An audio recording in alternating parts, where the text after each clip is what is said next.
গল্পটা শুরু হতেই দেখা যায় সমুদ্রের নির্জন দ্বীপের একটা কিনারায় জেনিফার নামের একটা মেয়ে অজ্ঞান হয়ে পড়ে আছে। তো কিছুক্ষণ পরেই তার জ্ঞান ফিরে আসে।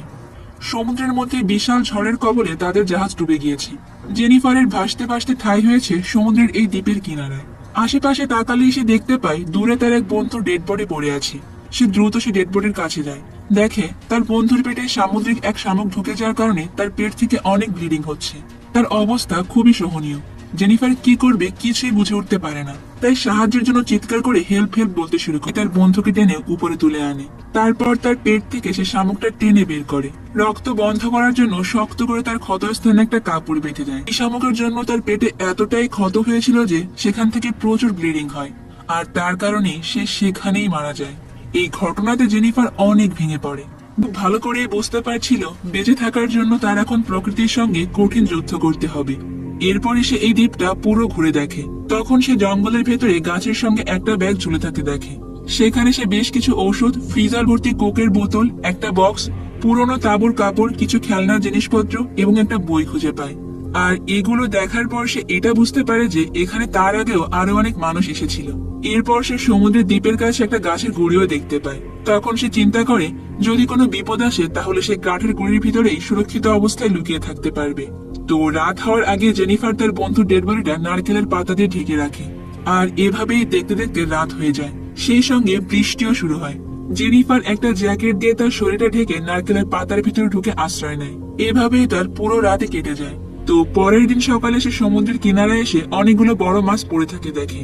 যেহেতু সে অনেকক্ষণ যাবৎ কিছুই না খেয়ে আছে, তাই তার অনেক ক্ষুধা লাগে। সে মাছগুলোকে খাওয়ার জন্য সংরক্ষণ করতে শুরু করে। এরপর সে মাছ সংরক্ষণ করতে করতে দেখতে পায় একটা মৃত হাঙরের বাচ্চা পড়ে আছে। তার গায়ে অসংখ্য কাটা দাগ হয়ে আছে। এটা দেখে জেনিফার একটু চিন্তায় পড়ে যায়। হাঙরটাকে কে এইভাবে ক্ষত বিক্ষত করলো? বড় জঙ্গলের ভেতর ঢুকে সবকিছু খুঁজতে শুরু করে। এরপর সে দেখতে পায় সেখানে বেশ কিছু পুরানো কবরও আছে। তারপর সে তার বন্ধুর লাশটাকেও কবর দিয়ে দেয়। সন্ধ্যা হয়ে গেলে জেনিফার সেই মৃত মাছগুলোকে আগুনে পুড়িয়ে খাওয়া শুরু করে। তো এরপরের দিন সকালবেলায় সে দেখতে পায় তার বন্ধুর কবরটা রক্তাক্ত অবস্থায় পড়ে আছে, আর সেখান থেকে তার বন্ধুর লাশটাও গায়েব হয়ে গিয়েছে। এটা দেখে তো সে অনেক ভয় পেয়ে যায়। সে ভাবে যে নিশ্চয়ই এই দ্বীপে কোনো ভয়ঙ্কর মাংসাশী প্রাণী রয়েছে, আর ওই রাতটা সে অনেক ভয়ে ভয়ে কাটিয়ে দেয়। পরের দিন সকালে জেনিফার সমুদ্রের ভেতরে অনেক দূর থেকে কিছু একটা ভেসে আসতে দেখে।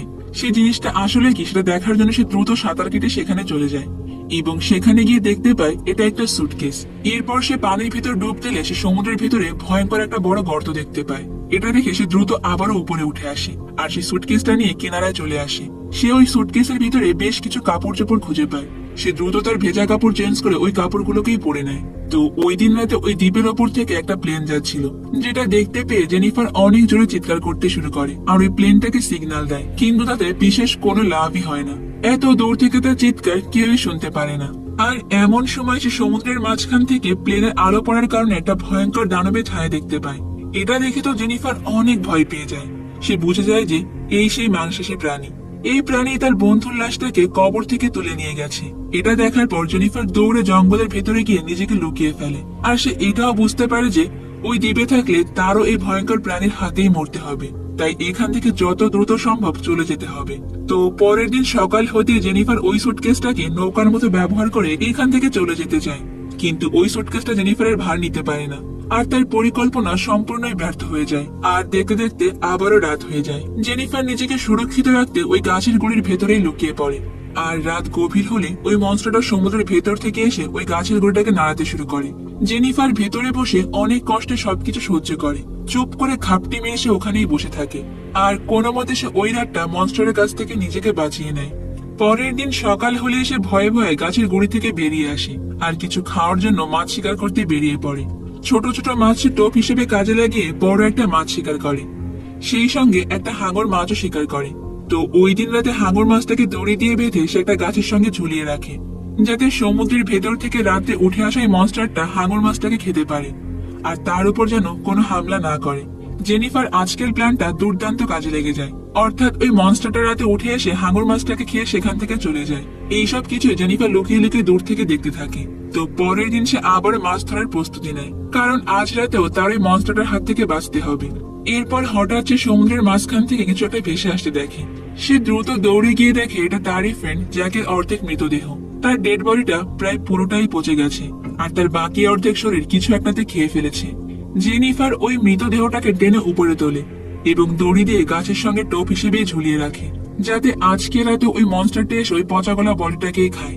তো প্রতিদিনকার মতো রাত ওই মনস্টারটা আবার সমুদ্র থেকে উঠে আসে আর এসে ঝুলিয়ে রাখা ওই মৃত ডেড বডিটাকে খেয়ে ফেলে। তো ওই রাত জেনিফার অনেক কাছ থেকে ওই মনস্টারটাকে দেখতে পায়। ওই রাতটা সে আতঙ্কের সঙ্গে কাটিয়ে দেয়। পরের দিন জেনিফার সেই তাঁবুর কাপড়টা দুইটা নারকেল গাছের অনেকটা উপরে বেঁধে নিজের জন্য থাকার একটা জায়গা বানিয়ে নেয়, যাতে ওই ভয়ঙ্কর প্রাণীটা তাকে কোনোভাবে আক্রমণ করতে না পারে। তো ওই দিন রাতে জেনিফার ওই মনস্টারটার জন্য কোনো খাবারের জোগাড় করতে পারে না। রাতে জেনিফার ওই ঝুলন্ত জায়গায় শুয়ে চারপাশে শুধু লক্ষ্য করতে থাকে। ওই দিন রাতে আবহাওয়া খারাপ থাকার কারণে রাতে ঘন ঘন বিদ্যুৎ চমকায়, আর সেই আলোতেই মনস্টারটা জেনিফারকে দেখে ফেলে। জেনিফারের এত পরিশ্রমে শেষ রক্ষা আর হয় না, মনস্টারটা তার উপর আক্রমণ করে। কোনো মতে জেনিফার নিজের প্রাণ বাঁচিয়ে ওখান থেকে দৌড়ে পালানো শুরু করে। মনস্টারটাও তাকে ধা করতে শুরু করে, আর একটা সময় পর মনস্টারটা জেনিফার সামনে এসে দাঁড়ায়। কোনো উপায় না পেয়ে জেনিফারের আগে থেকে বানানো তার কাঠের তৈরি ফলা দিয়ে মনস্টারটার উপর আক্রমণ করে, কিন্তু মনস্টারটা অনেক শক্তিশালী থাকায় তার তেমন কোনো ক্ষতিই হয় না, বরং মনস্টারটা জেনিফারকে ধাক্কা দিয়ে পানিতে ফেলে দেয়। জেনিফারের ভাগ্য ভালো থাকার কারণে ওই রাতে সে কোন রকম বেঁচে পানি থেকে উঠে আসে। তো পরের দিন সকালে জেনিফার দেখে ওই মনস্টারটার আঘাতে তার পায়ে বেশ খানিক ক্ষত হয়ে গিয়েছে। এমন সময় সে সমুদ্রের ভেতর থেকে একটা ভেলা ভেসে আসতে দেখে। সে দ্রুত সাঁতার কেটে ভেলার দিকে যায়, আর সেখানে গিয়ে সে দেখতে পায় মিয়া আর লুকাস নামে তার দুই বন্ধু ভেলার ভেতর থেকে তাকে দেখে বেরিয়ে আসছে। আর তাদের দুইজনকে দেখে জেনিফার তাদের উপরে নিয়ে আসে। তারা দুইজন জানায় জাহাজ ডুবার পর থেকে অনেক কষ্টে এই রেফটের ভেতরে তারা সার্ভাইভ করে বেঁচে আছে। দ্বীপে আসার পর জেনিফার তাদের খাবার হিসেবে মাছ, নারকেল এবং সেই কোক খেতে দেয়, এবং তাদেরকে বলে এই দ্বীপটা দেখতে মনোরম হলেও জায়গাটা একটুও সুবিধার নয়। মানুষের জন্য এই জায়গাটা মোটেও নিরাপদ নয়। এখানে ভয়ঙ্কর এক মনস্টার আছে, যে কিনা মাংসাশী প্রাণী। রাত গভীর হলেই সমুদ্রের ভেতর থেকে সেই দ্বীপে উঠে আসে। লুকাস এবং মিয়া জেনিফারের এই কথা মোটেও বিশ্বাস করে না। জেনিফার তাদেরকে অনেকবার এই কথা বোঝানোর চেষ্টা করে যে এখানে থাকলে তারা এক এক করে ওই প্রাণীটার হাতেই মারা যাবে, কিন্তু লুকাস আর মিয়া কোনো রকমই এই দ্বীপ থেকে যেতে চায় না, কারণ তারা অনেক কষ্টে ওই রেফটের ভেতরে দিন পার করছে। তাদের কাছে খাওয়ার জন্য এক ফোঁটা পানি পর্যন্ত ছিল না, বরং তারা জেনিফারকে বোঝায় যে এখানে এমন ভয়ঙ্কর কোনো প্রাণীই নেই।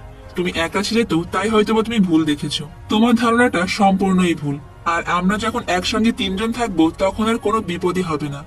তো এরপর জেনিফার বুঝতে পারে যে এদেরকে বুঝিয়ে বিশেষ কোনো লাভই নেই। তখন মাছ কাটার জন্য জেনিফার লুকাসের কাছ থেকে তার ছুরিটা চেয়ে নেয়। ছুরিটা বের করতে এসে দেখতে পায় যে ছুরিটাতে অনেক রক্ত লেগে আছে। এটা দেখে তো জেনিফার অনেক হতাশ হয়ে যায়। তার মনে তাদের দুইজনকে নিয়ে বেশ সন্দেহ বাড়তে শুরু করে।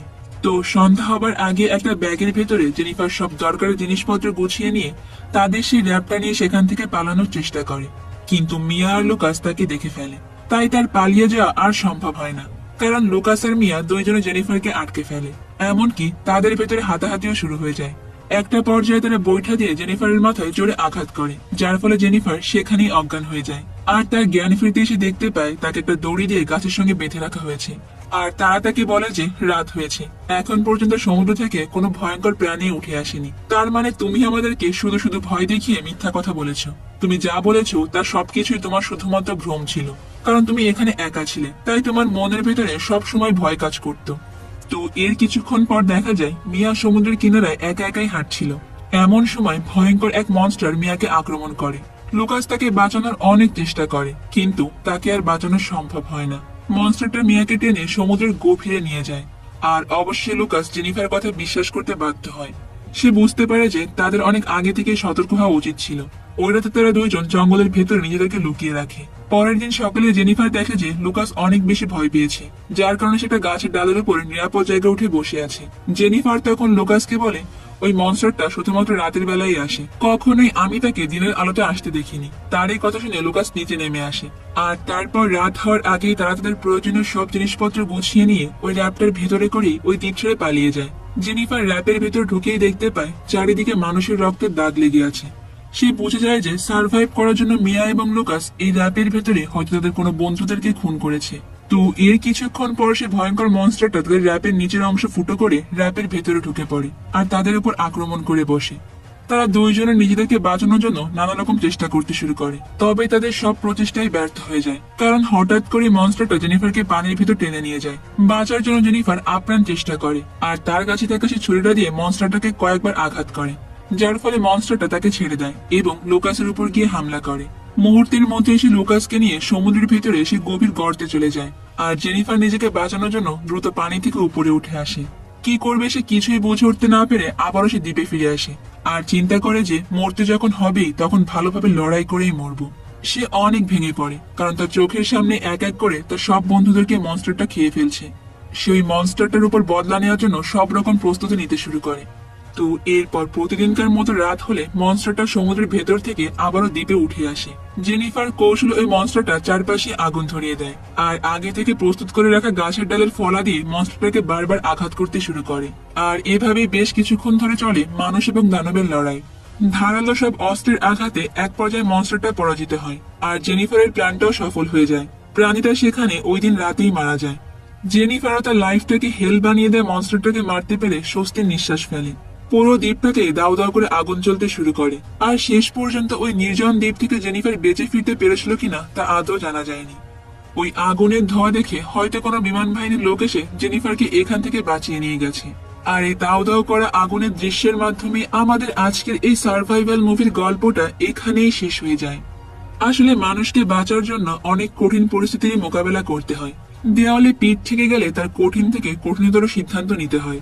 আমি তো আগেই বলেছি আজকের গল্পটা তার একটি বিশেষ উদাহরণ। তো আজকের গল্পটা আপনাদের কাছে কেমন লেগেছে? আর আপনি যদি কখনো এরকম নির্জন দ্বীপে একা আটকা পড়ে যান, তখন আপনি ঠিক কি করবেন? কিভাবে সার্ভাইভ করবেন আপনিও কি জেনিফারের মতো ওই দানবের সঙ্গে লড়াই করবেন, না নিজের জীবনটা ওই দানবের কাছেই বিলিয়ে দেবেন? তা কিন্তু আমাকে কমেন্ট করে জানাতে পারেন। তো দেখা হচ্ছে পরবর্তী কোনো সুন্দর মুভির গল্প নিয়ে। ততক্ষণ পর্যন্ত ভালো থাকবেন, কুহেলিকার সাথেই থাকবেন। আল্লাহ হাফেজ।